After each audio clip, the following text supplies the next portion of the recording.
आकाशवाणी गोरखपुर से प्रादेशिक समाचार।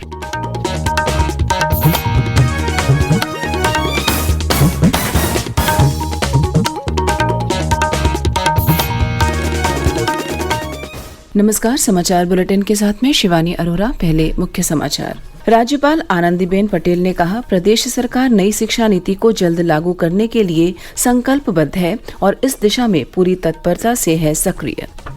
प्रदेश में मुख्यमंत्री सामूहिक विवाह योजना के अंतर्गत अब तक गरीब परिवारों की 1,75,000 कन्याओं के विवाह संपन्न कराए गए।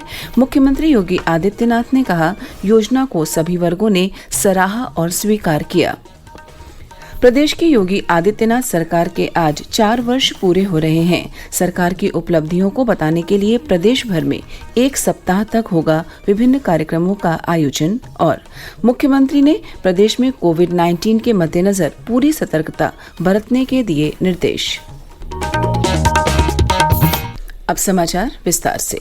राज्यपाल आनंदीबेन पटेल ने कहा है कि प्रदेश सरकार नई शिक्षा नीति को जल्द से जल्द लागू करने के लिए संकल्पबद्ध है और इस दिशा में पूरी तत्परता से सक्रिय है। सिद्धार्थनगर में कल सिद्धार्थ विश्वविद्यालय के चौथे दीक्षांत समारोह को संबोधित करते हुए श्रीमती पटेल ने कहा कि लंबे समय से भारतीय शिक्षा नीति में बड़े बदलाव की आवश्यकता महसूस की जा रही थी, जिसे ध्यान में रखते हुए केंद्र सरकार राष्ट्रीय शिक्षा नीति 2020 लेकर आई है। उन्होंने कहा कि विश्वविद्यालय राष्ट्रीय शिक्षा नीति के उद्देश्यों को समझें और इसके सफल क्रियान्वयन में सहयोग दें। राज्यपाल ने लोगों से देश को टीबी मुक्त बनाने में सहयोग का भी आह्वान किया।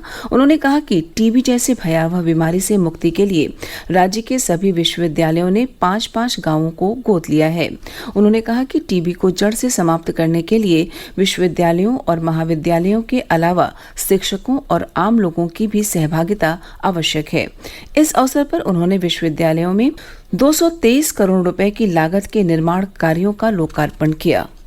मुख्यमंत्री योगी आदित्यनाथ ने कहा है कि प्रदेश में अब तक गरीब परिवारों की 1,75,000 कन्याओं की शादी मुख्यमंत्री सामूहिक विवाह योजना के अंतर्गत संपन्न की गई है।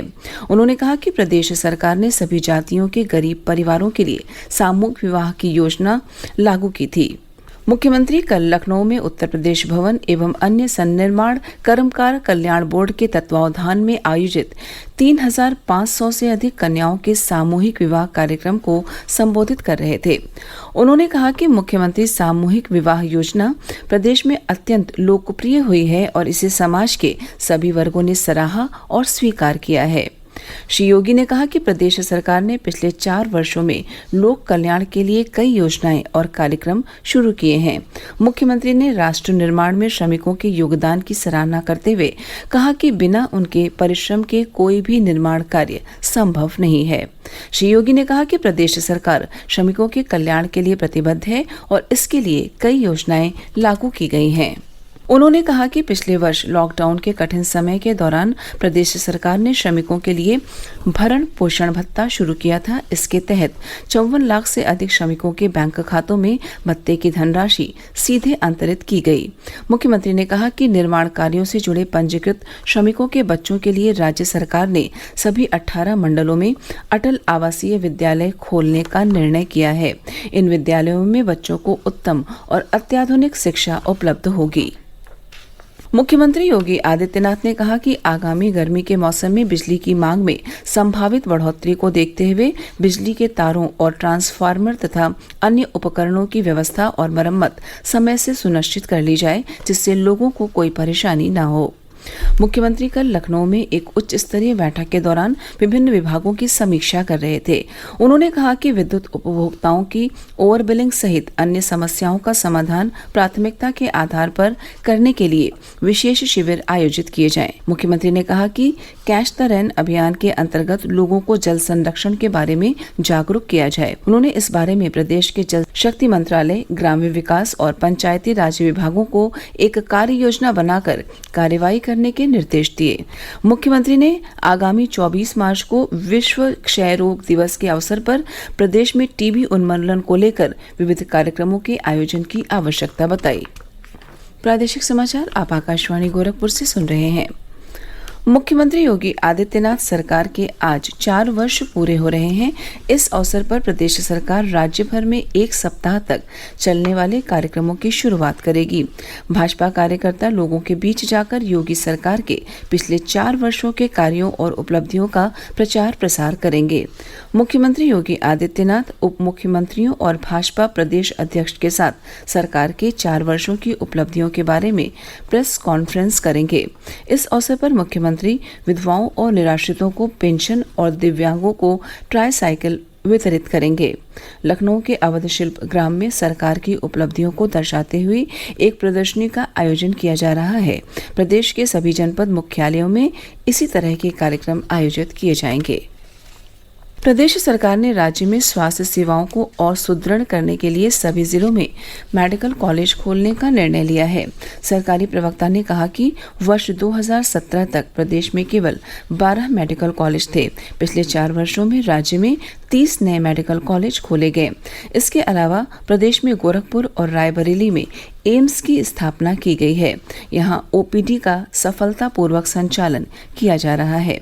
मुख्यमंत्री योगी आदित्यनाथ ने पिछले दिनों गोरखपुर में एक कार्यक्रम में घोषणा की थी कि प्रधानमंत्री नरेंद्र मोदी इस वर्ष के अंत तक गोरखपुर एम्स का लोकार्पण करेंगे। राज्य में उच्च गुणवत्ता की चिकित्सीय शिक्षा उपलब्ध कराने के लिए अटल बिहारी वाजपेयी मेडिकल यूनिवर्सिटी की स्थापना की गई है। इसके अलावा भारतीय चिकित्सा पद्धति को बढ़ावा देने के उद्देश्य से प्रदेश सरकार ने गोरखपुर में आयुष विश्वविद्यालय खोलने का भी निर्णय किया है।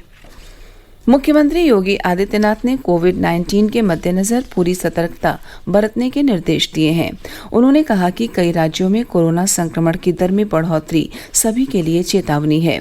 मुख्यमंत्री कल लखनऊ में एक उच्च स्तरीय बैठक में अनलॉक व्यवस्था की समीक्षा कर रहे थे। मुख्यमंत्री ने प्रदेश में कोरोना टेस्टिंग का कार्य पूरी क्षमता से संचालित करने के भी निर्देश दिए। उन्होंने कहा कि कोरोना टेस्टिंग का कम से कम 45% कार्य RT-PCR विधि से किया जाए और इसे बढ़ाने के लिए सभी प्रयास किए जाएं।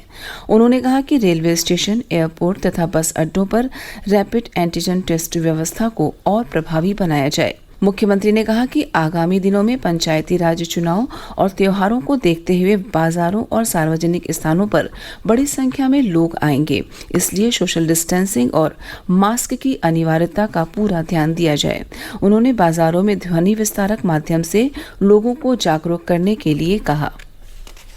मुख्यमंत्री श्री योगी ने प्रदेश में कोविड टीकाकरण का कार्य केंद्र सरकार की गाइडलाइंस और प्राथमिकता के आधार पर संचालित करने के भी निर्देश दिए। उन्होंने कहा कि कोरोना वैक्सीन एक बहुमूल्य संसाधन है, इसलिए यह सुनिश्चित किया जाए कि इसकी एक भी डोज व्यर्थ न जाए। उन्होंने सरकारी तथा निजी चिकित्सालयों में संचालित कोविड टीकाकरण कार्य की नियमित निगरानी करने के भी निर्देश दिए। केंद्रीय सड़क परिवहन और राजमार्ग मंत्री नितिन गडकरी ने कल लोकसभा में व्हीकल स्क्रैपिंग नीति की घोषणा की। इसका उद्देश्य प्रदूषण फैलाने और खराब गुणवत्ता वाले वाहनों को चरणबद्ध तरीके से इस्तेमाल से हटाने की व्यवस्था तैयार करनी है। इस नीति पर सदन में बयान देते हुए श्री गडकरी ने कहा कि प्रदूषण फैलाने वाले वाहनों को कम करने से ऑटोमोबाइल क्षेत्र में बड़ा परिवर्तन आएगा। उन्होंने कहा कि इससे वाहनों की ईंधन खपत कम होगी, उद्योगों के लिए कम कीमत में कच्चे माल की उपलब्धता बढ़ेगी और केंद्र तथा राज्य सरकारों के GST में वृद्धि होगी। श्री गडकरी ने सदन को बताया कि व्हीकल स्क्रैपिंग नीति के लागू होने से देश में 3 करोड़ 70 लाख से अधिक रोजगार सृजित होंगे। राज्यसभा ने कल बीमा संशोधन विधेयक 2021 को विचार के बाद पारित कर दिया।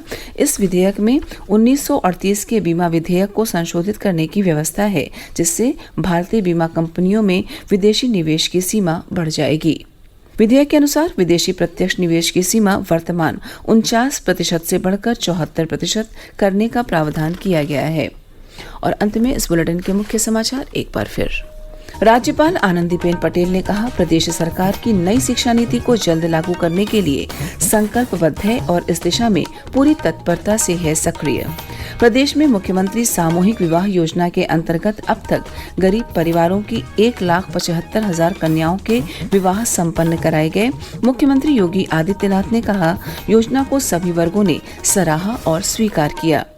प्रदेश की योगी आदित्यनाथ सरकार के आज 4 वर्ष पूरे हो रहे हैं। सरकार की उपलब्धियों को बताने के लिए प्रदेश भर में 1 सप्ताह तक होगा विभिन्न कार्यक्रमों का आयोजन और मुख्यमंत्री ने प्रदेश में कोविड-19 के मद्देनजर पूरी सतर्कता बरतने के दिए निर्देश। इसी के साथ प्रादेशिक समाचार समाप्त हुए। नमस्कार।